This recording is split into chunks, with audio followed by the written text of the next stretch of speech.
एका बोक्याच्या प्रेम प्रसंगामुळे शेजाऱ्यामध्ये एवढा मोठा वाद झाला की थेट पोलीस बोलवायला लागली. 4 पिल्ल, जबाबदारी कोणाची? आणि हा वाद इतका वाढला. चला पाहूया ही भन्नाट स्टोरी. नमस्कार, मी भागवत सुधाकर पांचाळ आणि तुम्ही पाहत आहात भागवत पांचाळ टॉक्स. नागरी संस्कृतीच्या विस्तारामध्ये मानवी जीवनाचे अविभाज्य भाग बनलेल्या पाळीव प्राण्यांच्या वर्तणुकीमुळे निर्माण होणारे सामाजिक आणि कायदेशीर संघर्ष हे आधुनिक समाजशास्त्राचे एक अभ्यासाचे क्षेत्र बनले आहे.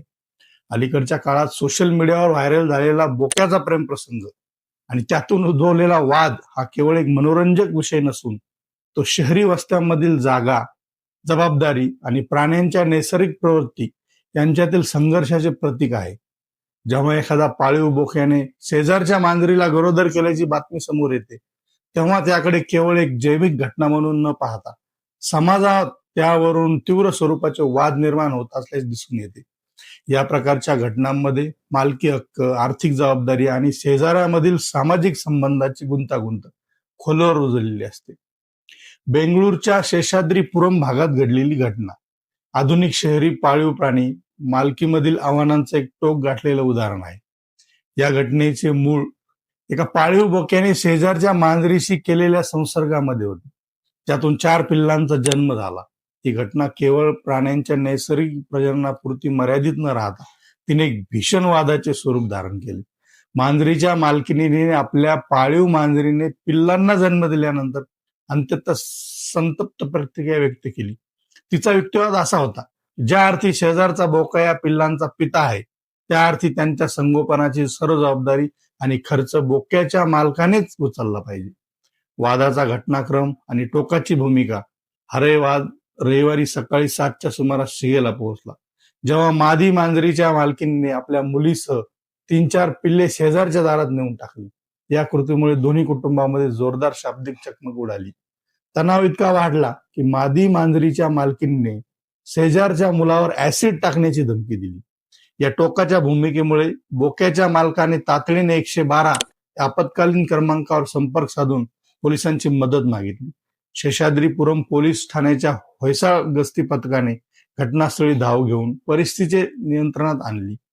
पोलिसांनी दोन्ही बाजूंचे समुपदेशन केले आणि एक मध्यम मार्ग सुचवला. दोन्ही कुटुंबियांनी प्रत्येकी 2 पिल्लांची जबाबदारी स्वीकारण्याचे मान्य केले. हा तात्पुरता वाद मिटला.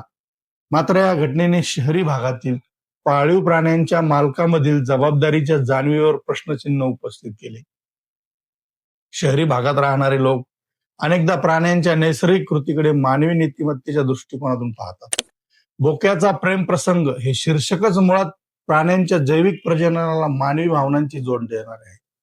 जेव्हा एखादा प्राणी दुसऱ्याच्या हद्दीत प्रवेश करतो, तेव्हा तो केवळ क्षेत्रीय वर्चस्व किंवा प्रजननासाठी जात नसतो, परंतु मानवी समाज त्याकडे अनधिकृत प्रवेश किंवा नैतिक उल्लंघन म्हणून पाहतो.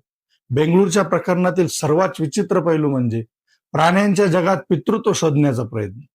मांजरीच्या मालकाने असा दावा केला की तुझा बोका पिता असल्याने तूच पिल्ले सांभाळ. हे विधान मानवी कुटुंबातील जबाबदारीच्या संकल्पना प्राण्यावर लादण्याचे उदाहरण आहे.